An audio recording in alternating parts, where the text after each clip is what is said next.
Hi everyone, this is Tim Ney, Chief Executive Officer of Catholic Charities San Bernardino and Riverside Counties. Real excited today. We're in the city of Perris with Mayor Michael Vargas. Mayor, welcome. Thank you. Glad to be here. So we're in the office and it's a fantastic, beautiful building. And we'd love to learn a little bit about you. But before we do that, let's learn a little bit about Perris, the city of Perris. Well, you said that the cool building. This was the original high school, Perris High School, built in the early 1930s. So I think I'm actually in one of the classrooms that was been converted into offices, but it's a real cool site. We call it our City Hall campus. We have a lot of nice green lawn behind me here. The gymnasium is still up and running, and that's our community center. We have a couple of further buildings on behind us.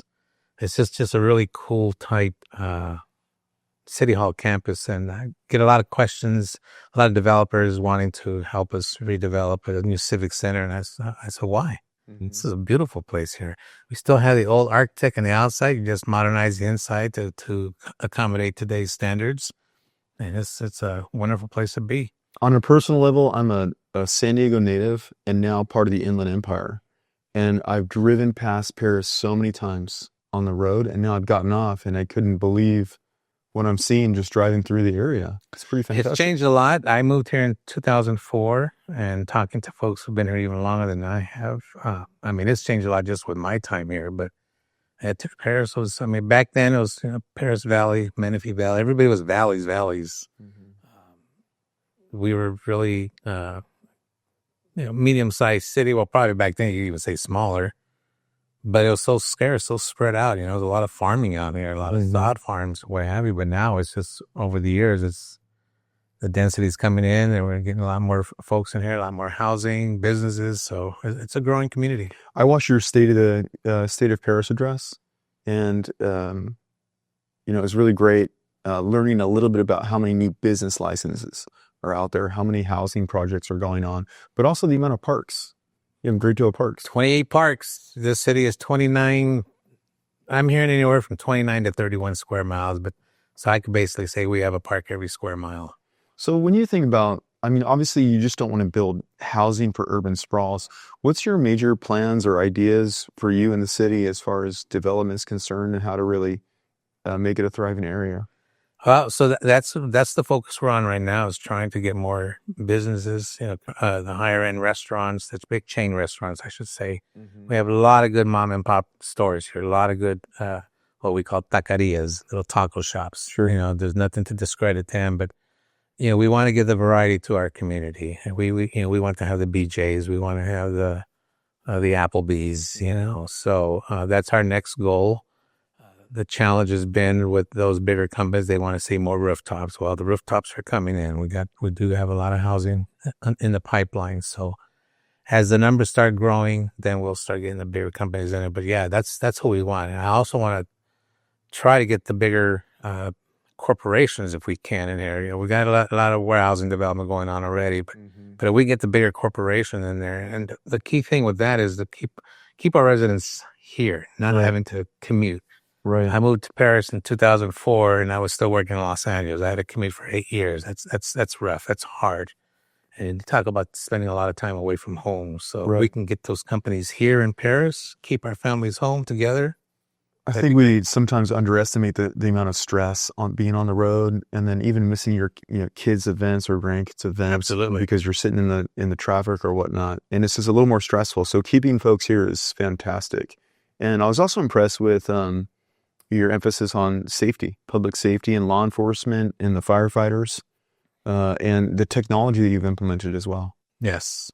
So Shot Spotter was one, some drone activity. So yeah, in fact, we just approved a new drone system that's going to fly at the time the call is dispatched. This drone automatically set itself up and head straight out to the call, unmanned so it's going to be awesome. We're big on technology. I was mentioning earlier. So Catholic Charities, San Bernardino, Riverside counties, one of our issues was that we weren't answering the phone. You can imagine in these two counties, the need is really high at times, and the amount of calls we're getting, we became known as a great organization, or the word was amazing, yet we weren't answering our calls. We were getting calls from 211, almost 60,000 calls a month, actually. And so now we have an AI call answering service. We named her Sarah, one of the most trusted names in the U.S. apparently. And what Sarah's doing is answering 1,800 calls per minute, and able to help people book into our calendars in English and Spanish. So pretty fantastic. And now the dilemma is, of course, we have to expand our services.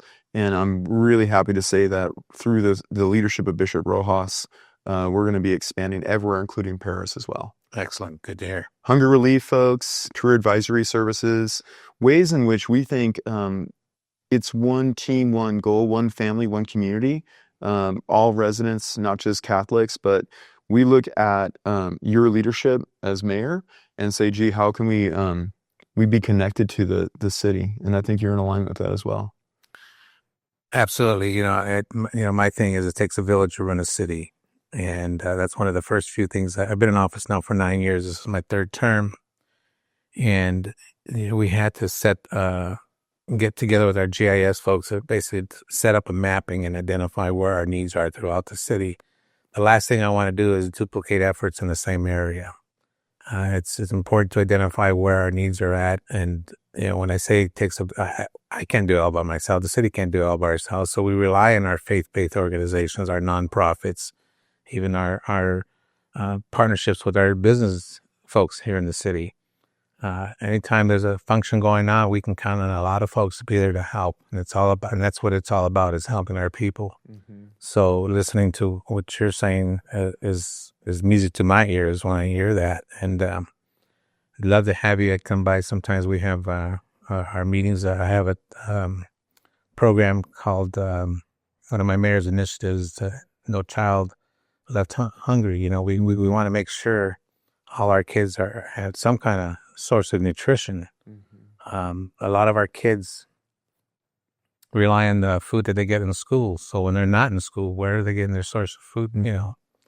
So and we just did a big backpack giveaway, and it wasn't about back to school backpack. This was a Pack a Smile. Mm-hmm. There's non-perishable items inside their backpacks, and we gave away about 600 backpacks about a month ago. So good event. That's just one example of what we do. That's great. To end childhood hunger.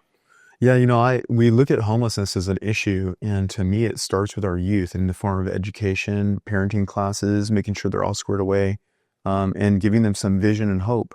And I think that does come from all forms of leadership and mentorship. We have a new initiative called Matthew's Harvest. It's in connection with Matthew 25, and essentially it is a box of food, 4 meals, for a family of 4, so 16 meals. And the box is it's costing us right around $17. So we can get those out through the parishes. And what's nice about it is there's a QR code on the box itself, so someone can scan the QR code and then enroll in our other programs and services as well. That's great. Yeah, so the goal is to have boxes at every single parish. And it doesn't have to just be Catholic churches. It can be at any parish. It can be at any community center. We can have Matthew's Harvest boxes there. And the idea is it gives a family culturally appropriate meals, also with menus inside of them, not menus, recipes essentially, so they can learn to cook. Because one of the barriers in hunger relief is actually knowing how to cook or how to prepare the food itself. So they can augment that with vegetables, fruits and vegetables as well. So Matthew's Harvest is something we're working on. We'll also be bringing that to Perris as well as a way to elevate and support the community. So that's another initiative. Well, and like you said, it's just not about being Catholic, but your focus is to the Catholic churches, so that's fine. That's one area I don't have to worry about if you're focusing on that, because from there it's going to go out. When I took office in 2016, there were 73 registered churches in the city of Perris. Now, you don't have to register. The separation of state and church. Mm-hmm. My point I'm just trying to say is that we have a lot of faith-based organizations in my city. So that is one strong avenue that we have to help with our communities when it comes to hunger and providing, food and what have you. During COVID, man, all our faith-based organizations really came together and provided a lot of food baskets to give away to our community. And you said something earlier, but before I go there, I want to go a little farther back. So you've been mayor now for 3 terms. This is your 3rd term. And you've had a life of service, though. Former police officer, retired police officer. Retired police sergeant from the Los Angeles School Police Department. Okay. That's a challenging job. Was during my time. Well, career. I came on in 1982 and I retired in 2012. Those really challenging times during the 80s. Mm-hmm. When we say today challenging times, more about being more political. A lot of politics involved in law enforcement now, unfortunately. Mm-hmm. But yeah, that was my calling to public service. Mm-hmm. That's when I realized, and it actually goes a step before that. Maybe 2 or 3 years before going into law enforcement, I actually worked for Arthur K. Snyder. He's the councilman for City of LA 14th District. Mm-hmm. They had summer youth program back then, and I was a summer crew leader. And that's when I think I was my calling on being out there to help people. And I've been a public servant for quite a long time. I was just going to ask, who was your mentor? Who got you started? Because I think especially when you put a badge on, once you serve, you're going to continue serving your whole life. Oh, yeah. I mean, like I said, Arthur K. Snyder, really good councilman. And then when I got into law enforcement, Daryl Gates was the police chief for Los Angeles back then, and he was a really good mentor. And he had a really good book out, and that's one of the few books that I read. I'm not a big person when it comes to reading. I just, Yeah. And he's one book and a handful that I can say that I actually read through, and he was a great leader. And but yeah, I mean, 30 years in law enforcement, and it's going on 16 years, I think. 9 and 15 years in public services as elected as politics. I was a school board member before becoming mayor. And what drove you to Perris besides your vehicle? No, know what? I'm going to be very blunt, and it was the economy. So we sold in 2004. My wife and I, we have 4 daughters. Yeah. We moved to Ontario in 1988 on our first starter home. Okay. And we sold in 2004 when the market hit.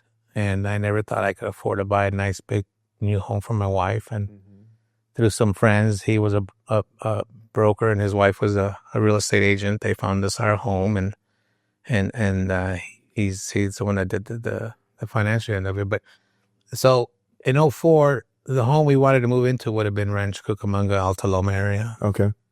And the home in 2004 was $800,000, and I was outpriced. Mm-hmm. And my wife kept doing all the searching, and she founded Perris, and significantly less cost and even a bigger piece of property, a bigger home, and that's where we landed. And not knowing this was going to be our next chapter of life, but we've been here ever since. We've been here 20 years now. But yeah, it was the economy. So I'm afraid if I sell my house today, I may wind up in Blythe. I mean, you never know. So, but I mean, Perris is lucky to have you. So you got some grandkids too. Yes. 6 grandkids. We have, so since you've done research on me, we now have 7 and 1 in the oven. Growing family you're on, so that's fantastic. I'm a new grandfather, so. Congratulations. Just 1 so far, but maybe, who knows? Well, we had no boys. We have all girls, and the first 5 grandkids, our first 4 were boys, and then a girl, and then another boy. But yeah, we have 5 grandsons now, 2 granddaughters, and 1 in the oven. I find that having kids and family gives me a lot of purpose, and it helps me really reflect when I think about all the families in the community that we can help. The key word right there, community. Mm-hmm. Yeah, and that's what we thrive for, It's what we want best for everybody, right?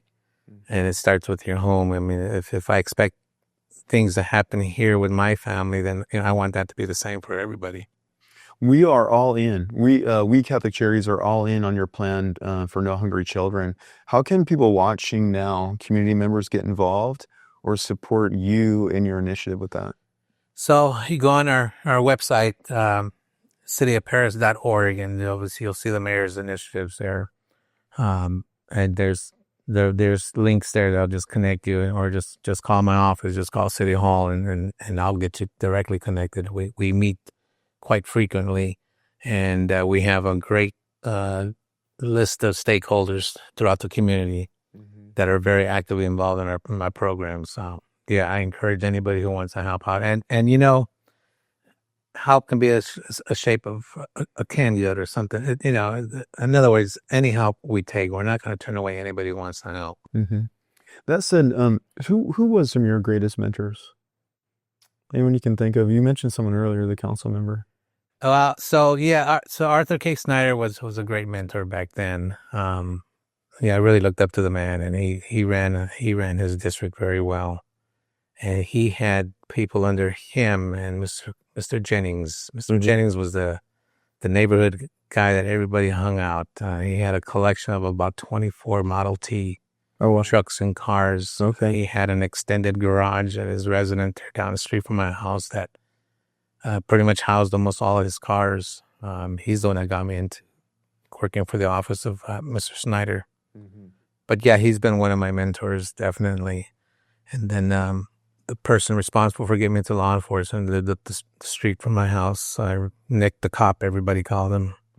He's a great man, Nick Nahara. He passed away now, but he's the one that got me into law enforcement. And then, of course, my father, I owe a lot to him. He's the one that taught me a lot to work and provide for. And I lost him at a young age. He was only 53 years old when he passed away. I was 17 in high school. Okay.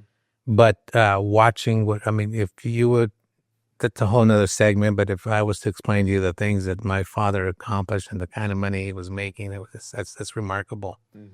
But the man worked a lot to provide for a family. Earlier, you mentioned someone who I'm also a fan of, Mayor Locke Dawson. Oh, yeah, that's my buddy. What's your connection with her? You know what? So we hit it off real good. We were both school board members. Okay. And we went straight from a school board straight to being a mayor. That's kind of an uncommon thing to do. But we hit it off really well. We both thrive for the same issues. And one of the things I brag about and she's has the same philosophy as well too. But it's not about Perris. I'm not trying to outdo anybody. She's not trying to outdo it. It's her community. I have my community. In other words, I'm not a Menifee. I'm not a Temecula. This is Perris. We have our own demographics. We have our own way of what we do here in our community. But what I'm trying to get at is I want everybody in our region to thrive, right? I'm not trying to outdo anybody. I want to, because I am not Menifee. Sometimes you're going to have to go to somewhere else to get something or to be somewhere. Disneyland, for example. Yeah. No one is Disneyland, but Disneyland. And then, but I just want to have that mentality, though, is that I want all our communities to grow because it's all about the people, right? I love that. So I love that she is the same way as you're saying. It's about working together, and she has big passion and vision to around homelessness and around youth, being hungry and such. So hunger relief. So you guys working together is so great, or just sharing ideas and concepts, for sure. And she has the same energy. She rolls up her sleeves and gets it done, just like yourself. We knew that already when we came in the room, and your staff and your team were so supportive. It's fantastic. So she definitely rolls up her sleeves just like yourself. And what would your advice or guidance be for anyone in the community? Let's say it's a young kid that's struggling, or a kid that's having challenges. What would you say if you were mentoring them? Well, first of all, you're not alone, and there's plenty of help out there. You just have to reach out. Obviously, depending on the age, if they're school-age children, there's so many resources in the schools, and then sometimes they're just embarrassed to even come out and say something. But if you don't want to do it, if you're a school-age child, you don't want to do it, at school, then come see me in the office. I'm open to anybody. But there is help no matter where you go. You just have to speak out and reach out. And it may not be here, but I can point you somewhere, and vice versa. So I'm going to point you to city services. But the point is, there is an ample amount of services in our city to help, anywhere from medical issues to homelessness to mental issues. Mental issues is a big issue right now. Really big. And there's a stigma around it. We talk about the stigma, and as the CEO of Catholic Charities, I will share that I have a lot of frustration about talking about issues because I want to see action. Right. I want to see solutions. You know, when I see the stats on poverty or the stats on hunger relief and mental health, we talk about the stigma around it. I just want to roll my sleeves up and get it done. Like, let's help people one person at a time, or whatever we can do to amplify. Yeah, so you know, you hit that right in the bullseye there for me. I get very frustrated when I go to conferences or I keep hearing, yeah, I know what the problem is. How do we solve it? Right. You know, we all are, it's amazing nationwide, the issues that we all have. And I don't need to hear what you're doing in Nebraska. Yeah, it's the same problem I have here, but how do we fix it? And I think if you and I are frustrated, people watching might be frustrated too. And I just want to share that we talk about housing, and there's so many nonprofits out there doing hunger relief and housing and all these other things. And when I'm looking at it, you talked about duplication of services earlier. That was a big thing for me when you said that, because if there's 17 different food distributions, example, in Perris, do we need 17? Do we need a food distribution on every single day?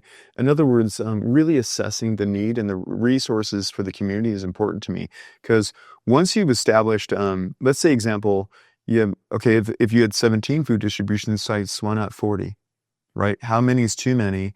And also food is a good entry point for someone, but I'm more interested, and I'm sure you are too, is how do we elevate someone out of the food line and grow the family and get them stability for that family. And Perris is a beautiful city, lots of parks and lots of things to do, lots of activities and resources. So, you know, how do we elevate people out of those food lines is the goal, essentially. Absolutely. And, you know, and again, you know, we have plenty of resources that are out there. We spend a lot of money on our resources for homelessness. Mm-hmm. And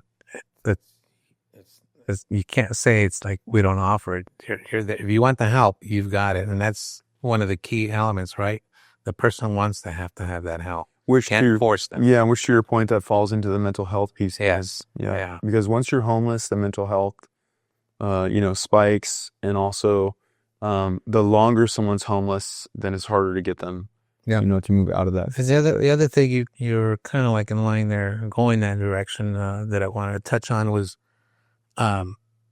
we have a lot of resources, and then we have some that they don't want to get involved with anybody. Mm-hmm. They just want to do their own thing, and that's one of my pet peeves. You know, in other words, let's all work together, exactly, and make a bigger product. Exactly. So, folks, if you're watching now, if you're from, if you are from the community and you want to volunteer, you heard the mayor, you can actually come down and volunteer here with the city. That's one opportunity. Go to the website, look at all the initiatives. And if you're passionate about something, be a solution finder. We can all point fingers or make judgments about what's right and what's wrong, but let's get into action and get things done. I think that's where it's at.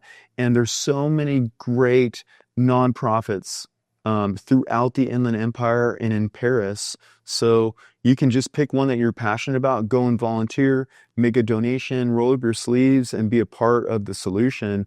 And know that Catholic Charities is also here to support the community. And also, you have a great mayor. You got a great location here that really wants to help as well. And I think through these partnerships, we can do a lot. Absolutely, Tim. Very well said.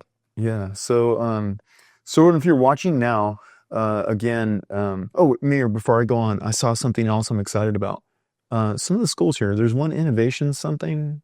It's an innovation school. Innovation Horizon? That's it. Yeah. Yeah. That was interesting. And so I noticed there's another one too. I'm going to get it wrong. I'm so apologize for that. The Academy or something like that is nearby. But education is pretty big out here. Well, and we have 4 educational institutions in Dakota, the city of Perris. So, it's that's the other tough issues, but that's okay. I meet with my superintendents separately, independently. Mm-hmm. We can work together. Right. Education is very, very important. And we have, like you said, the academies. We have CMI, California Military Institute, is here, and that has a line trying to get into that school. You have the Perris Union High School District, Perris Elementary School District, Valverde Unified School District, and Romoland School District. That serves all our communities. So, yep, education is very important, as you know, and we do have. They have a wide variety of educational services. And just to go back to young kids or people that are struggling, we know it takes a lot of courage. It takes a lot of humility to come forward and ask for help. It does. And that is one of the big challenges we have. But, you know, the schools are putting on a lot of resources, and these kids are coming out a lot now. There's a great organization called Love for Life here in Paris. Two young girls, Wendy Romero is the CEO and founder. She did this out of high school when she was at Rancho Verde High School. But it's suicide and anti-bullying nonprofit organization, and they're in our schools now, reaching out to our kids and serving the kids. So that's an example of what the resources they have. So. I can relate. I was actually bullied as a kid. You know, it's very challenging. Our family did not have a lot of money. My parents went through a divorce, and I was already teased as a kid. The teacher sat me backwards in the classroom with the students, and I won't say her name. Well, I'll tell you is you talked earlier about reading books. I couldn't read well. And that's how I knew I was not smart, or I made that judgment about myself, because I saw all the kids reading just fine. And I remember coming home with my report card, and Brian was on this corner, big kid named Brian. And he says, "You got your report card, let me see it." And he says, so I showed it to him. I said, "How is it?" He said, "Not good, Timmy." And when I showed my parents, they were livid with me. I mean, the teacher sat me backwards. They sent me to the library every single day to look at, I'm older, so I was looking at little microfiche of, little films. And I just remember how difficult it was. But the worst thing that happened was my mom passed away. And when they did that, she was a volunteer at the school. So for some reason, they announced it on the loudspeakers. And I had large groups of kids teasing me every single day. Wow. And this is a time when Clint Eastwood was popular. Okay. I can't remember the name of the movie, Every Which Way But Loose, I think. It was a fighting movie. Uh-huh. And that's all I did is I fought those kids. And I have a great relationship with my father now, but he'd scold me when I got home. And then he'd say, "Did you win?" So it was about, did I win the fight? And I became the biggest bully in school. And of course, they wanted to transfer me to other schools and all that sort of stuff. But education is something I really struggled with. Reading, writing, all those things. And it took one lady to really believe in me, to help me.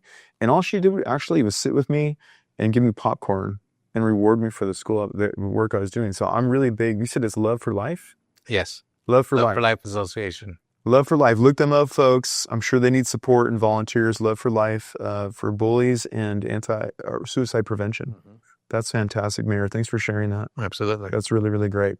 So again, folks, if you're watching, listen, Mayor Michael Vargas here, City of Perris, fantastic. He's all about the community, the surrounding areas, and support and building up. And we really appreciate you, Mayor, taking the time to learn about Catholic Charities, open up the dialogue and conversation for all the residents. And so we're just getting out there. We're looking forward to doing all we can in the City of Perris too, to be alongside all the folks that need support. So if you're watching this now, please like, share, and subscribe. Again, like, share, and subscribe. We want to get the word out at the City of Perris. It's a beautiful city. Got lots of parks, get off the freeway and come see this place and enjoy the sights. We're going to do some of that after this.